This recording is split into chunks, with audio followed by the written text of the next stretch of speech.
ഹരി ഓം. എല്ലാവർക്കും വിനീതമായ പ്രണാമം. അതെ, എല്ലാവരും ഒന്ന് ഉണരൂ. എത്ര നേരമായി ഇങ്ങനെ ഉറങ്ങിക്കിടക്കുന്നു? എങ്ങോട്ട് ഉണരൂ എന്നല്ലേ? വിജയത്തിലേക്ക് ഉണരൂ. ഇത് ഋഷിയുടെ വാക്കാണ്. വിജയത്തിലേക്ക് ഉണരണമെങ്കിൽ മനസ്സിൻ്റെ ആലസ്യത്തെ വിജയിക്കണം. അപ്പോൾ ഇപ്പോൾ എവിടെയാണ് ഉറങ്ങിക്കിടക്കുന്നത് എന്നറിയണ്ടേ?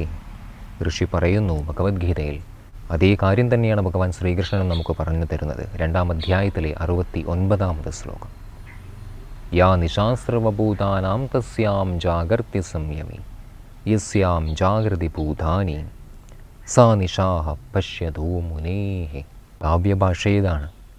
എന്നാൽ ഇതിലെ രഹസ്യം മനസ്സിലാക്കുക ഒരിക്കലും യുക്തിചിന്തകന്മാർക്കോ എന്തിന് ശാസ്ത്രജ്ഞന്മാർക്ക് പോലും അത്യന്തം കഠിനമായ രഹസ്യമാണിത്. വ്യാസഭഗവാന്റെ കാവ്യഭാഷയിലെ രഹസ്യങ്ങളെ മനസ്സിലാക്കുക ഭഗവാന്റെ അനുഗ്രഹമുണ്ടെങ്കിൽ മാത്രമേ സാധ്യമാവുകയുള്ളൂ. യാ നിശാസ്രവഭൂതാനാം തസ്യാം ജാഗർത്തി സംയമി.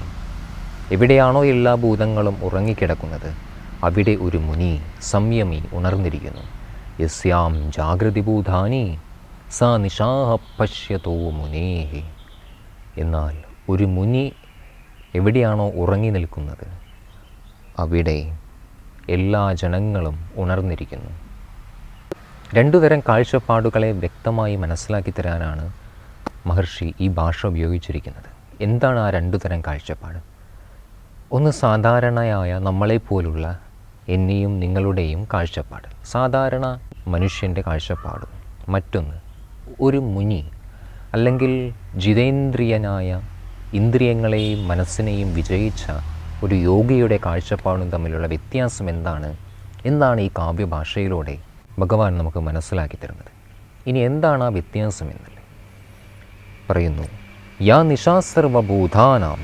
ഏതൊരു കാര്യത്തിലാണോ നമ്മൾ അജ്ഞരായിരിക്കുന്നത്, എന്ത് കാര്യമാണോ നമുക്ക് മനസ്സിലാക്കാൻ ഇതുവരെയും സാധിക്കാത്തത്, ആ കാര്യം മനസ്സിലാക്കാൻ ഒരു മുനിക്ക് അല്ലെങ്കിൽ ഒരു ഋഷിക്ക് അല്ലെങ്കിൽ ഒരു യോഗി, അതൊരു സാധകനാകട്ടെ, അവർക്ക് സാധിക്കുന്നു.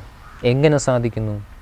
കാരണം അവർ അവരുടെ കഠിനമായ തപസ്സിലൂടെ, തപസ്സെന്ന് പറഞ്ഞാൽ കൃത്യനിഷ്ഠമായ അനുഷ്ഠാനത്തിലൂടെ, അത് വെറും നമ്മൾ ചെയ്യുന്നത് പോലെ 5-10 മിനിറ്റോ 1 മണിക്കൂറോ ഒന്നുമല്ല, മണിക്കൂറുകളോളം, 12-14 മണിക്കൂർ, ഇനി അതല്ലെങ്കിൽ ദിവസങ്ങളോളം, മാസങ്ങളോളമുള്ള കഠിനമായ തപസ്സിലൂടെ ഇവർക്ക് എന്താണ് പ്രാപ്തമാകുന്നത്? ഇവർക്ക് ഇങ്ങനെയൊരു അറിവാണ് പ്രാപ്തമാകുന്നത്. അതൊരിക്കലും ഈ ലോകത്തിലെ സാധാരണ ജനങ്ങൾക്കോ എന്തിന് ശാസ്ത്രജ്ഞന്മാർക്ക് പോലും എത്തിപ്പെടാൻ ചിന്തിക്കാനോ സാധിക്കാത്തൊരു തലത്തെ ഇവർ പ്രാപിക്കുന്നു. അതെന്താണ് ആ തലം? നോക്കൂ, ശ്രദ്ധിച്ചു നോക്കൂ. കഴിഞ്ഞ ക്ലാസ്സിൽ ഒരു ഉദാഹരണം പറഞ്ഞിരുന്നു.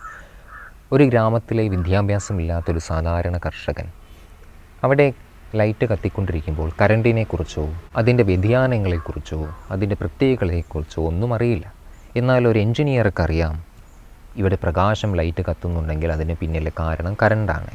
ഇതുപോലെ ഇവിടെ ഒരു സന്യാസി അല്ലെങ്കിൽ ഒരു മുനി അല്ലെങ്കിൽ യോഗി, സാധകൻ, ഇദ്ദേഹത്തിൻ്റെ കാഴ്ചപ്പാട് തുറന്ന മനസ്സോടും ബുദ്ധിയോടും ആണ് അദ്ദേഹം ഈ ലോകത്തെ അറിയുന്നത്. അപ്പോൾ നമ്മളെന്താണ് തുറന്ന മനസ്സോടെ അല്ലേ ലോകത്തെ കാണുന്നത്? നമ്മുടെ കാഴ്ചപ്പാടിൽ, നമ്മുടെ ദൃഷ്ടിയിൽ ചെറിയൊരു പിഴവ് സംഭവിച്ചിട്ടുണ്ട്. എന്താണെന്നല്ലേ? നാം കാണുന്നത് കണ്ണുകളിലൂടെയാണെങ്കിലും ഈ ലോകത്തെ അറിയുന്നത് ഈ ബോധ മനസ്സിലൂടെയാണ്. ഇതേ മനസ്സിൽ നമ്മുടെ അഹങ്കാരം, വികാരങ്ങൾ അല്ലെങ്കിൽ വാസനകൾ എന്ന ഈ തടസ്സം, എന്ന ഈ കറ ബാധിച്ചത് കാരണം നമ്മുടെ ദൃഷ്ടിയിൽ ഒരു ഫിൽട്ടർ അവിടെ വരുന്നുണ്ട്. അഹങ്കാരം, വാസന എന്ന ഈ ഗ്ലാസ്, നിറമുള്ള ഗ്ലാസ്സിനുള്ളിലൂടെയാണ് നമ്മുടെ കാഴ്ച പുറത്തേക്ക് പോകുന്നത്. നമ്മളൊരു മഞ്ഞ നിറത്തിലോ അല്ലെങ്കിൽ നീല നിറത്തിലോ ഉള്ള കണ്ണട, കൂളിംഗ് ഗ്ലാസ് വെച്ചിട്ട് ലോകത്തെ പുറമേക്ക് നോക്കിയാൽ എങ്ങനെയായിരിക്കും? ആ ഗ്ലാസ്സിലുള്ള കളറായിരിക്കും പുറമേ കാണാൻ സാധിക്കുക. ഇതുപോലെ നമ്മുടെ ദൃഷ്ടി, മനസ്സ്, നമ്മുടെ വികാരങ്ങൾ, അഹങ്കാരം, ശരീരം, ഇവയിൽ പരിമിതമായ ദൃഷ്ടി ആയത് കാരണം നമ്മുടെ കാഴ്ച ചുരുങ്ങിയിരിക്കുകയാണ്. ഇതാണ് ഒരു സാധാരണ മനുഷ്യൻ്റെ അവസ്ഥ. ഇങ്ങനെ ഒരു കാഴ്ചപ്പാട് കൊണ്ട് നമുക്ക് എന്താണ് നഷ്ടം സംഭവിക്കുന്നത്? നമുക്ക് സംഭവിക്കുന്ന നഷ്ടം, നമുക്ക് യഥാർത്ഥമായ ശാന്തി, യഥാർത്ഥമായ ഈ ലോകത്തിലെ സൗന്ദര്യം, അല്ലെങ്കിൽ ഈ ജീവിതത്തിൻ്റെ മഹത്വം, ഈ ജീവിതത്തിൻ്റെ സൗന്ദര്യം, ഇതൊന്നും നമുക്ക് കാണാനോ അറിയാനോ സാധിക്കുന്നില്ല. കാരണം മനസ്സത്രയും ചഞ്ചലമാണ്, ഫ്രസ്ട്രേറ്റഡാണ്. ഇതിനെക്കുറിച്ച് അധികം ഞാൻ സംസാരിച്ചത് കൊണ്ടും കാര്യമില്ല. കാരണം ഇത് പറഞ്ഞു മനസ്സിലാക്കി തരാൻ സാധിക്കാത്ത കാര്യമാണ്. ചില കാര്യങ്ങൾ അത് അനുഭവിച്ചറിയുക തന്നെ വേണം. അതുകൊണ്ട് ഒരു കാര്യം ഞാൻ ഇവിടെ പറഞ്ഞു തരാം. ഇതും ഋഷി തന്നെ പറഞ്ഞിട്ടുണ്ട്, ഭഗവാൻ തന്നെ പറയുന്നുണ്ട്. ഈ ഒരു കാഴ്ചപ്പാടിലേക്ക്, മാനസികാവസ്ഥയിലേക്ക് എത്തിച്ചേരാനുള്ള മാർഗം വ്യക്തമായി ഭഗവാൻ പറയുന്നു. എന്താണ് ആ മാർഗം? ഇനിയും അറിയാത്തവരുണ്ടെങ്കിൽ എത്രയും പെട്ടെന്ന് മനസ്സിലാക്കി വയ്ക്കൂ. എണീക്കൂ, രാവിലെ 5 മണിക്ക് എണീറ്റുകൊണ്ട് കൃത്യനിഷ്ഠമായ അനുഷ്ഠാനത്തിൽ ചെയ്യേണ്ടത് പ്രാണായാമവും നാമജപം, അല്ലെങ്കിൽ പ്രണവോപാസന. ഇതാണ് ചെയ്യേണ്ടത്.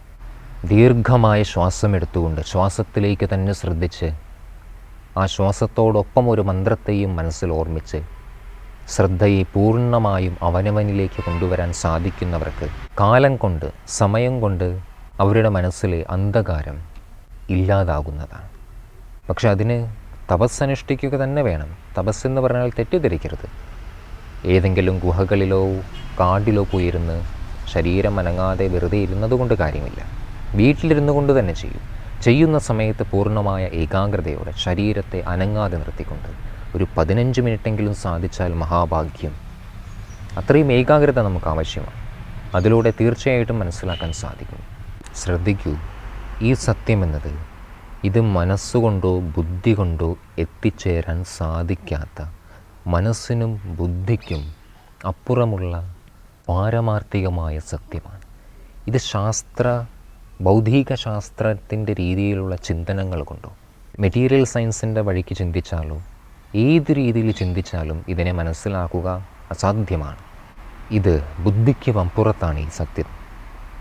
അതിനെ മനസ്സിലാക്കണമെങ്കിൽ മനസ്സിനെയും ബുദ്ധിയെയും അതിജീവിക്കേണ്ടതാണ്. അതിന് സാധിക്കണമെങ്കിൽ നാം ഓരോരുത്തരും നമ്മുടെ ഉള്ളിലുള്ള യോഗശക്തിയെ ഏകാഗ്രമാക്കിയേ പറ്റൂ. നമുക്ക് യോഗയായി തീർന്നേ പറ്റൂ. പരിശ്രമം ചെയ്തേ പറ്റൂ നമുക്ക്. അതിനെല്ലാവർക്കും സാധിക്കട്ടെ. തുടർന്നുള്ള ശ്ലോകങ്ങൾ നമുക്ക് അടുത്ത ക്ലാസ്സിൽ കാണാം. അതുകൊണ്ട് മറക്കരുത്, ഒരു ദിവസം പോലും അനുഷ്ഠാനത്തിൽ കുറവ് വരുത്താതെ കൊണ്ടു നടക്കും. ഈശ്വരാനുഗ്രഹം ഏവർക്കുമെന്ന്. അതെ, ഏവർക്കും. പക്ഷേ പരിശ്രമിക്കുന്നവർക്ക് മാത്രം, അലസന്മാർക്ക് പ്രാപ്തമാവുകയില്ല. അത് ഓർമ്മയിരിക്കട്ടെ. ഏവർക്കും പ്രണാമം. ഹരി ഓം.